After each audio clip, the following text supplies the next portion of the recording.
Something oddly satisfying about that video, especially... What's this? What the hell's that? Something oddly satisfying about that video, especially when you're trying to accumulate. If I sound a little bit weird, it's because I'm still a bit ill, still not feeling great, that's why I haven't been doing a video recently. But I get super bored if I don't make one, so we're going to do this. In today's video, we're going to take a quick look at the market. We're going to answer the question, should you invest right now?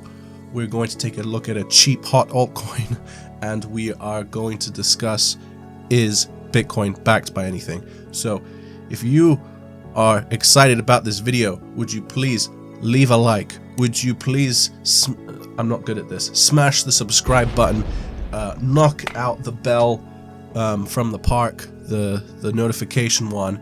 If you could set this channel as your homepage on your browser, if you could rename your firstborn Cameron, and if you already have one, just rename them, that'd be very much appreciated.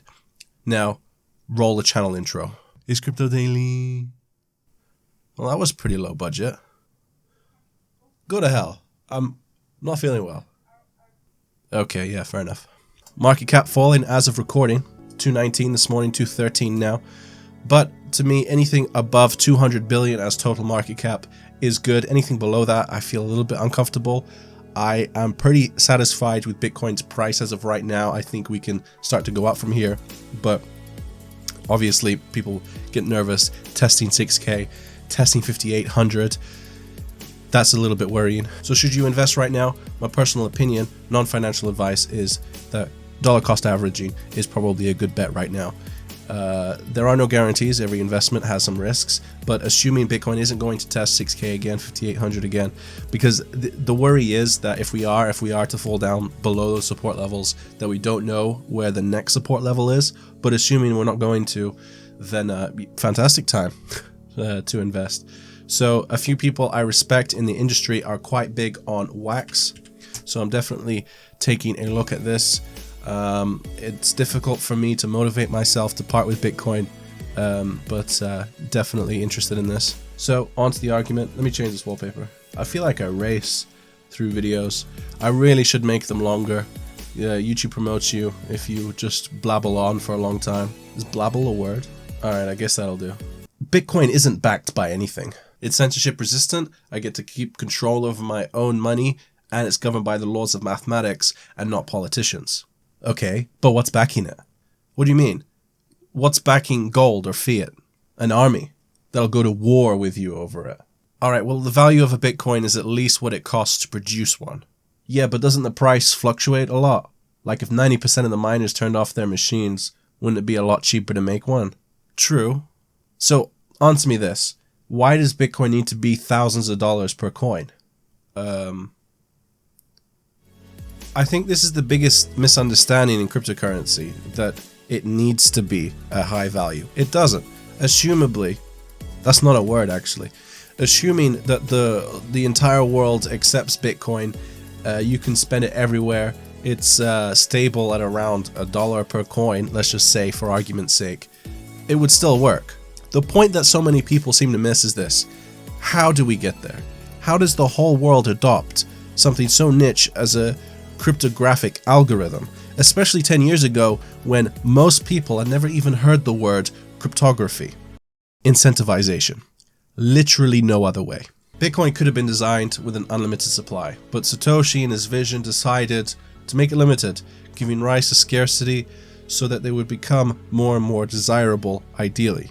We've seen failing economies in recent years: Cyprus, Greece, Venezuela, Turkey, soon to be more. There's certainly value in Bitcoin for these countries, but if only Bitcoin could just be a little bit more stable.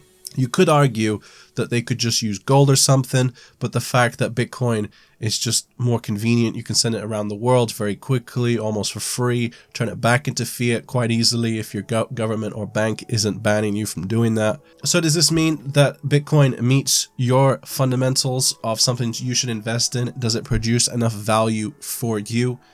That's a personal question. For myself, having had a deep mistrust in the banking sector for a long time for their abuse of their powers that led to the financial crisis just 10 years ago, having wished for some way that we could take power back from them before I even heard the word cryptocurrency, Yes, it does. That's how I can be so hardcore with my belief in Bitcoin.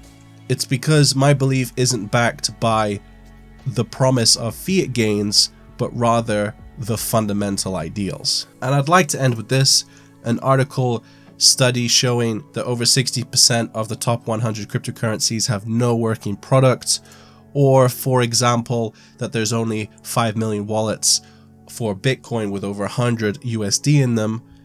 If you believe that crypto has already hit mainstream adoption and it's failed, then sell. Cut your bags, cut loose. But for anyone else sticking around, we need to recognize that everything is still way in its infancy. There is a long, long way to go. Bitcoin is very unstable, but that's just how currencies work. Currencies are traded against each other all the time, and even the USD would be massively volatile if it had a market cap as low as Bitcoin. When the market cap is in the trillions, then Bitcoin can become stable. Then I believe it can become the new world reserve. Just like fiat is backed by the belief of people accepting it, so could something else if it has the backing of the people. I really hope that day comes. I would see that as a great achievement for humanity. It would ideally force financial elites to curb in some of their more dishonest practices. But do you agree with me? Is that actually what is backing Bitcoin? Let me know your thoughts. Leave a like on this video if you enjoyed, and I will see you again soon.